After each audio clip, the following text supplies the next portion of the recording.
അങ്ങനെ നമ്മൾ ഇല്ലിക്കക്കല്ലിന്റെ മുകളിലേക്ക് പൊക്കോണ്ടിരിക്കുകയാണ്. പോകുന്ന വഴിയെല്ലാം മഞ്ഞു മൂടി കിടക്കുകയാണ്. എന്നെ കൊണ്ട് പറ്റുന്നതൊക്കെ ഞാൻ വീഡിയോയിൽ പകർത്തിയിട്ടുണ്ട് നിങ്ങൾക്കായി. ഞാൻ എൻ്റെ എല്ലാ വീഡിയോയിലും പറയാറുള്ളത് തന്നെ, നമുക്ക് ഇഷ്ടമുള്ളതൊക്കെ ചെയ്തു കഴിഞ്ഞാൽ അത്ര ബുദ്ധിമുട്ടില്ലാതെ നമുക്ക് ജീവിച്ചു പോകാം. യാത്രകൾ ഇഷ്ടപ്പെടുന്നവർ തീർച്ചയായും യാത്ര ചെയ്യണം.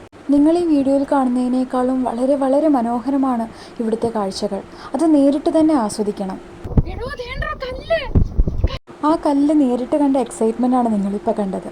അപ്പം നമ്മളിതാ മുകളിലേക്ക് വീണ്ടും കയറാൻ പോവുകയാണ്. ജീപ്പ് മുകളിലേക്ക് കുറച്ച് ദൂരം വരെ എത്തിക്കുള്ളൂ, ബാക്കി നമ്മൾ നടന്നു തന്നെ കയറണം. അല്ല, നടന്നു തന്നെ കാണേണ്ടതാണ് ആ കാഴ്ചകൾ.